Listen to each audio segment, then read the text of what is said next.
भी साथियों नमस्कार, स्वागत है आपका HGN24 पर। और मैं रविंद्र डांगी इस समय पर आपको ये लाइव तस्वीरें दिखा रहे हैं भाई इंद्री विधानसभा के अंतर्गत पड़ने वाले गांव खरक से जी, यानी गड़ी बीरबल गांव के नजदीक लगते कस्बा यानी कि खरक गांव से आपको ये तस्वीरें दिखा रहे हैं भाई।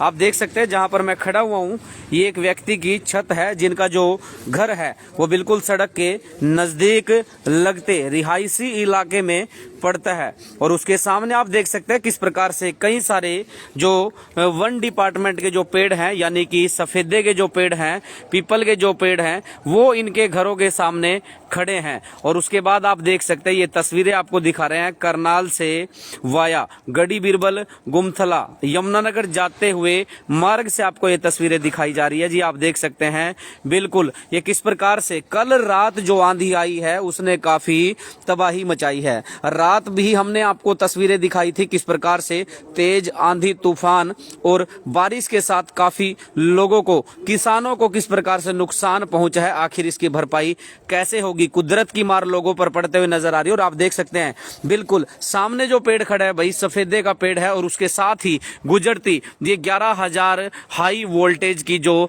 तार है, बिजली डिपार्टमेंट की जो तार है, बिल्कुल पेड़ों के नजदीक होकर गुजर रही है। आप मेरे सामने इन तस्वीरों में देख सकते हैं, ये तस्वीरें कहीं ना कहीं आपको कुछ बयां करते हुए नजर आ रही है। सामने आप देख सकते हैं 1 2 3 4 5 लगभग 6 से 7 पेड़ ऐसे खड़े हैं जिनके सामने आप देख सकते हैं 11,000 वोल्टेज की जो तार है वो गुजरती हुई नजर आ रही है आप लोगों को। और जब भी कभी बरसात होती है, आंधी आती है, तो ये तारे आप देख सकते हैं ये आर्मर्ड तारे नहीं है बल्कि ओपन वायर है। और जब कभी इनमें गलती से भी टच हो जाती है 11,000 की तार आप देख सकते हैं जिससे आसपास के घरों को काफी नुकसान पहुंचता है, करंट लगने का खतरा रहता है। और जो मेन वजह बताई जा रही है जो गवर्नमेंट डिपार्टमेंट यानी वन विभाग के जो पेड़ खड़े हैं रिहायशी इलाके में लंबे समय से, ये लोग कई बार जो है DFO करनाल को भी इस प्रकार की दरख्वास्त कर चुके हैं, गुजारिश कर चुके हैं, लेकिन उसके बाद भी कोई हल होता हुआ नजर नहीं आ रहा है। यानी कि अगर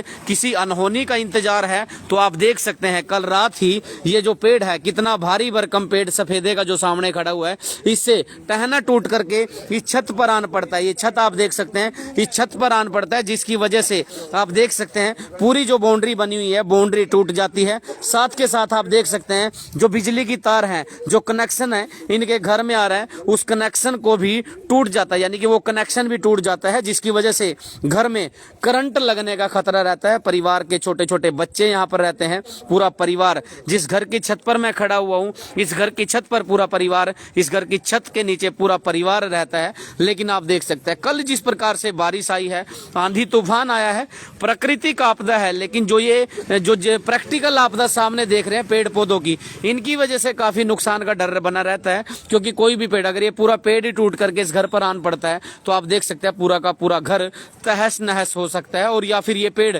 दूसरे सामने जो घर बने हुए हैं उन पर भी जा सकता है जिसकी वजह से काफी नुकसान होता है। तो हमारी अपील रहेगी करनाल वन डिपार्टमेंट से कि इन पेड़ों की कटाई की जाए या फिर इस प्रकार से तरीका कोई हल निकाला जाए ताकि आंधी तूफान में इन घरों को कोई नुकसान हो। हमारे साथ जो घर के मालिक है उनसे बातचीत करते हैं। क्या कुछ घटना हुई है, किस समय की ये बात है सर, क्या कुछ कहेंगे? भाई साहब ये कल शाम 7 बजे की बात है। इस टाइम तूफान आया, हम सब यहाँ नीचे सोए हुए थे और अचानक से पेड़ का टना टूट का मान ले मेरे लेंटर पे गिरा और ये बाउंड्री गिर गई और बहुत जोर लगा धमाका होया। हम सारा परिवार बाहर खड़े हो गए टिकट का। हम कई बार वन विभाग को इसकी सूचना दे चुके हैं लेकिन हमारी कोई सुनवाई नहीं है। सुनवाई ना होने की वजह से जान माल का खतरा है मान ले। और मान ले अब भी मेरे बच्चे मतलब मकान में अंदर बढ़ने से मतलब घबराहट हो रही है उनको। तो मेरा मतलब वन विभाग वाले डिपार्टमेंट से गुजारिश है कि मतलब इस चीज़ का समस्या का हल किया जाए और ये स्पेदा काट दिया जाए। क्या नाम है आपका? जयपाल शर्मा। कौन सा गांव है जी ये? खरक जी। कब से रहते हो आप इन मकानों में? भाई साहब मेरे को 12-13 साल हो गए जी। तो कितनी बार जो DFO डिपार्टमेंट है, फॉरेस्ट ऑफिसर है, उनको कई बार जा चुके हैं हम। कई बार हमने उसको एप्लीकेशन भी दे चुके हैं, कई बार बाई फेस भी जा चुके हैं हम उनके पास। तो कोई आश्वासन दिया आप लोगों को? बस यही कहते हैं जी कोई नहीं काटेंगे, बस इस प्रकार की मतलब आश्वासन देते हैं हम। अब सामने 11,000 की जो लाइन है हाई वोल्टेज तार है वो भी गुजर रही है। हाँ जी। जैसे ही कोई हवा आती है तो आपस में खड़खड़ाती होगी, उससे करंट का भी हाँ कहीं जी, ना मेरे कहीं लेंटर में सारे में करंट आवा जी। जी। हाँ, इस बात की भी मैं मतलब कई बार लैंडमैन को कह चुके हूँ यहाँ, लेकिन कोई सुनवाई नहीं है। कोई सुनवाई नहीं है। हाँ जी। किसी अनहोनी का इंतजार है। नहीं, अनुभव नहीं क्या जी, अनुभव डिपार्टमेंट कोई भी मतलब प्रशासन जैसे कि मान ले अब नवी सरकार बनी है, कोई भी मतलब कोई आंदा ही नहीं जी, कोई सुनता ही नहीं मान ले। जब अनहोनी होगी, जब बच्चे मरेंगे तभी आएगा जी, वैसे तो कोई आंदा नहीं जी। हाँ, और ये कितना नुकसान लगभग हुआ है इसकी देख लो वजह जी, से? 20-30 हजार रुपए का नुकसान हो गया। कैसे बनाते हैं मकान आज के समय में, कितनी मेहनत करनी पड़ती है? मकान तो बनते ही नहीं जी, मैं तो दिहाड़ीदार आदमी हूँ, गवर्नमेंट प्राइवेट स्कूल में 10,000 रुपए मेरी सैलरी है, मैं अपने बच्चे पढ़ाऊंगा कि ये मकान बनाऊंगा दोबारा जी, मैं जी, क्या जी। करूंगा जी, तो खतरा बना हुआ है कहीं ना कहीं। हाँ जी, खतरा बनाया। पहले जब राम कुमार कश्यप जी आए थे वोट मांगने के लिए, उनको भी यही कहा था भाई और कुछ करो ना करो, लेकिन मेरे ये सफेदे काट दिए जाएं। और सफेदे सरकार की प्रॉपर्टी है, सरकार के खाते में जाएगी, क्यों नहीं काट रही है फिर भी नहीं सर? काट रही, बता क्या करें जी, बताओ इसकी वजह तो। क्या अपील करेंगे आप? अपील तो गुजारिश तो यही है जी भी ये सफेदे काट दिए जाए बस। कौन सा गांव है ये? खरक जी। देख सकते हैं भाई साहब, जयपाल जी है, कहीं ना कहीं ड्राइवर का जो नौकरी है वो करते हैं भाई, 10-12 हजार रुपए तनख्वाह। और किस प्रकार से आप देख सकते हैं इतनी महंगाई में जो मकान बनाना है वो आसान नहीं है भाई, 1-1 रुपए जोड़ करके व्यक्ति मकान बनाता है। और इस प्रकार से जब ये सरकारी पेड़ खड़े हैं, सरकार के खजाने में इनका पैसा जाएगा। जब रोड कंस्ट्रक्ट करने होते हैं, कोई रास्ता निकालना होता है, कोई बिल्डिंग बनानी होती है, तब सरकार एकदम से इन पर कार्यवाही कर देती है, पेड़ों को काट लेती है। लेकिन जब आम आदमी की जिंदगी परेशान हो, आम आदमी की जिंदगी को खतरा हो, आखिर तब ये लोग इस पर संज्ञान क्यों नहीं लेते, ये बड़ा सवाल है। तो आप देख सकते हैं मेरी जो भी वन डिपार्टमेंट के लोग हैं या फिर बिजली डिपार्टमेंट के जो लोग हैं, 11,000 की जो लाइन है ओपन बिल्कुल घरों के सामने से गुजर रही है, तो कहीं ना कहीं एक बड़ा खतरा है, बड़े खतरे को ये न्योता देते हुए नजर आ रही है। कुछ और साथी हमारे साथ खड़े हैं, बातचीत करेंगे। भाई देख सकते हैं बिजली अगर आ जाती है और पूरी लेंटर पर आप देख सकते हैं पानी भरा हुआ है, और उसके साथ साथ नजदीक लगते इस पोल की वजह से, इस जो बिजली की तार है इसकी वजह से और सफेदे की वजह से करंट आ सकता है। हमारे साथ कुछ और साथी है। सर क्या कुछ कहेंगे, ये कितना बड़ा नुकसान हो सकता था? ये तो जो एक टहना ही टूटा, अगर पूरा पेड़ टूट के गिर जाए तो पूरा पेट टूटता जी, पूरा मकान टूट कर गिर जाता जी। और मकान बनाना इस टाइम कोई आसान बात तो है नहीं। मकान कैसे घर, इसमें परिवार भी रहते होंगे, रात को सो रहे थे, 12 बजे तूफान आ जाता है, कौन उठ के बाहर जाएगा? हमारे छोटे छोटे बच्चे रात से दहशत में है, वो तो घर में सोए भी नहीं, पड़ोसियों का सुनाए हम ना रात भी दोबारा आंधी आएगी, ये पेड़ गिरेगा, बिल्कुल। बच्चे डर के रात। बिल्कुल। तो हम तो ये गुजारिश करते हैं वन विभाग से भाई इन पेड़ों को काटा जाए। क्या नाम है आपका? मेरा नाम पम्मी है जी। कौन सा गाँव है जी ये? खरक। खरक। अंकल जी क्या कुछ कहेंगे जिस प्रकार से? यही है जी, हमने पहले भी मैं रेंज इंस्पेक्टर को पिछले हफ्ते भी बल्कि दरखास्त दे के आया, एप्लीकेशन दे के आया, राम कुमार कश्यप को दी एप्लीकेशन, राम कुमार कश्यप को दी, उसकी डायरी में लिखवाया, पर आश्वासन दे रहे, कुछ नहीं हो रहा जी, कुछ नहीं हो रहा। जी भाई साहब क्या कुछ कहेंगे, किस प्रकार से? अपील करूंगा जी, इनके साथ ही मैं भी गया था 2 बार, 1 बार करनाल गया था, 2 बार यहाँ खुला दरबार लगा था, वहाँ भी दे के आए थे एप्लीकेशन। तो कह रहे भी काट देंगे, कार्रवाई होगी, लेकिन अभी तक तो कोई कार्रवाई नहीं। इतना बड़ा हादसा नहीं होता इतना वो कागज जाग देंगे। क्या लगता है इतना बड़ा तो काम भी नहीं है सरकार क्या के काम लिए? है, कुछ भी काम नहीं है। अगर कोई बिल्डिंग बनानी हो, ये रोड चौड़ा करना हो, मिनटों में कट जाता है। सामने बिल्कुल 5 पेड़ काटे गए थे अभी महीना पहले, लेकिन मैंने इनको गुजारिश कभी कम तक इनको टहनी काट दो आप, कोई कार्रवाई नहीं। 5 पेड़ कौन से वो कटे थे?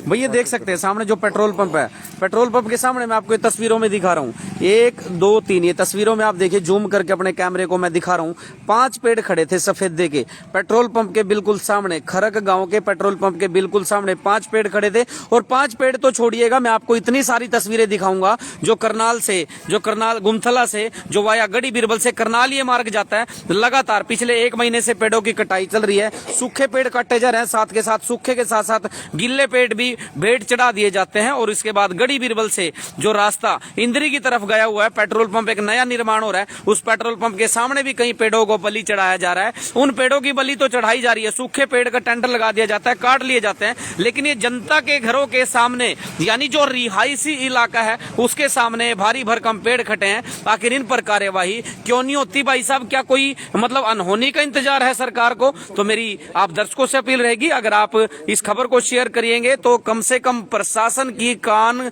खुल जाएंगे, प्रशासन की आंखें खुल जाएंगी, ताकि ये लोग इस पेड़ों को काट सके। और ये देख सकते हैं मैं एप्लीकेशन एप्लीकेशन भी दिखाना चाहूंगा। 20/11 को ये लोग ऑलरेडी एप्लीकेशन दे चुके हैं, उससे पहले भी कई बार एप्लीकेशन दे चुके हैं। ये मैं खुद एप्लीकेशन दे गया था DFO साहब को, करनाल DFO साहब तो को। क्या आश्वासन दिया था? वही कहते भी 10-15 दिन में कार्रवाई हो जाएगी। तो आज कितने तारीख की है जी? 11वें महीने की है। 1 महीना, 1.5-2 महीने हो चुके हैं, अभी तक तो नहीं हुई। नहीं उससे पहले भी दे के आए हो। क्या मांग करते हो भाई साहब फिर? बस हमारी तो मांग ये छोटी सी मांग है जी, 7 पेड़ हमारे दरवाजे में आ रहे हैं, हमारा बिजनेस ठप है, काम ठप है, गाड़ी नहीं अंदर जाती, ट्रैक्टर ट्राली नहीं अंदर जाता, बिल्कुल लाइन में खड़े हैं सारे के सारे। और अगर नहीं करते तो अगली कार्रवाई क्या होगी फिर? बस हम तो आज जोड़ सकते, हम तो विनती कर सकते हैं। जय कुमार नरवाल है फॉरेस्ट। अच्छा जी, अच्छा जी, उसको देख आई थी ये। जी। क्या नाम है आपका? कौन सा गांव है? ये मिंदर है जी मेरा गाँव। तो भाई ये खरक गांव से आपको तस्वीरें दिखाई जा रही हैं। तो DFO साहब और हमारे विधायक जी और जो डिप्टी कमिश्नर है करनाल से, खरक गांव इंद्री विधानसभा के अंतर्गत पड़ने वाला गढ़ी बिरबल गांव के नजदीक लगता गांव, ये गढ़ी बिरबल पंचायत के अंतर्गत आता है। तो मेरी आप लोगों से गुजारिश है, किसी अनहोनी का इंतजार मत करिएगा। अगर रिहायशी इलाके में इस प्रकार की कोई समस्याएं लोगों को आती है तो कृपया करके उनका निवारण जो है वो आप लोग कर सकते हैं, आप लोगों के हाथों में होता है तो कर दीजिएगा। क्योंकि लोग आप देख सकते हैं गांव में इस समय पर भीड़ बढ़ती जा रही है, गांव में टाइट एरिया होता जा रहा है, यानी कि मैं कहूं तो गलियां छोटी छोटी हो चुकी है। तो लोग क्या करते हैं, अपने मकानों को अपनी जमीनों में, यानी जो खेत की जमीन होती है या मकान बाहर प्लॉट वगैरह खरीद करके सड़कों पर आकर के रहने के लिए मजबूर है। कुछ ग्रामीण क्षेत्र पड़ता है, 1-2 दुकान ये लोग खोल लेते हैं ताकि घर का गुजारा चल सके और उस दुकान का भी कारोबार ना चले। पहले तो आप लोगों का मैं धन्यवाद करता हूं कि आपने सड़क इतनी अच्छी बना रखी है। इस सड़क पर पैदल चलने के लिए रास्ता नहीं है। जो PWD डिपार्टमेंट के एक्सीएन साहब है, SC साहब है और जो हमारे मंत्री है PWD डिपार्टमेंट के कृष्णलाल कुमार जी, ये हालात आप देख सकते हैं। गढ़ी बिरबल गांव से, मैं कहूं गुमथड़ा से, जो करनाल की सीमा लगती है, जिसमें लगभग 25 से 30 गांव इस स्टेट हाईवे पर आते हैं। इतना बुरा हाल है, मेरे सामने कैमरे में आप देख सकते हैं भाई साहब। इस सड़क से आप लोग पैदल नहीं चल सकते, गाड़ी मोटरसाइकिल पे तो कैसे चल सकते हो। ये तो खैर काफी दिन से भुगत रहे हैं लोग। माइनिंग की खानें लगी हुई हैं, रेत की खानें यहाँ पर लगी हुई हैं, इतनी ज्यादा ओवरलोडेड ट्रक चलते हैं, पूरी सड़कों को तहस नहस कर दिया है। उसके साथ साथ जो लोग बाहर आकर के रहते हैं, रिहायशी इलाके में बाहर आकर के अपने मकान बनाते हैं, और वो भी अगर इस प्रकार से पेड़ों से या बिजली के खंभों से परेशान रहेंगे तो फिर सरकार के जो बड़े बड़े दावे हैं आखिर वो कब जो खोखले नजर होते हुए नजर आ रहे हैं। ये तस्वीरें आप देख सकते हैं। मेरी आप दर्शकों से अपील रहेगी, खबर को शेयर करिएगा। इस समय पर हम लोग खरक गांव में खड़े हैं, इंद्री विधानसभा के गांव में, और मेरे पीछे आप देख सकते हैं जो आसपास क्षेत्र के लोग हैं, आसपास के जो रिहायशी इलाके के जो व्यक्ति है वो यहाँ पर पहुंचे हुए हैं। और हालात आप देख सकते हैं किस प्रकार से जो पेड़ हैं वो टूट पड़े हैं। कल रात भी मैंने आपको एक तस्वीर दिखाई थी, गांव समस्तपुर में एक पेड़ टूट करके नजदीक लगती छत पर जा गिरा था, जिसकी अभी सफाई जो वन डिपार्टमेंट के लोग कर रहे हैं। तो आप लोगों को क्या कुछ लगता है इस पूरी खबर से, आप लोग कमेंट करिएगा और इस खबर को ज्यादा से ज्यादा लोगों तक शेयर करिएगा, ताकि प्रशासन की जो आंखें हैं, प्रशासन की आंखों पर जो पट्टी बंधी हुई है वो खुल सके। और जो ये सड़क है गढ़ी बिरबल से, यानी कि जो ये सड़क गुमथड़ा राव से वाया गढ़ी बिरबल होते हुए बड़ा गांव होते हुए करनाल की तरफ जाती है, स्टेट हाईवे 8 इसको बोला जाता है। 25 से 30 गांव इस सड़क पर लगते हैं। इस सड़क का जो निर्माण है वो भी जल्दी किया जा सके। देख सकते हैं गड्ढे, यानी इतने गड्ढे हैं कि 3-3 फीट के गड्ढे हैं, पैदल चलना नामुमकिन है। मोटरसाइकिल बाइक पर अगर चलते हैं किसी भी समय आपके साथ कोई हादसा हो सकता है। ये तस्वीरें देख रहे थे हरियाणा ग्रामीण न्यूज 24 पर रविंद्र डांगी के साथ खरक गांव से। खबर को शेयर करिएगा, धन्यवाद।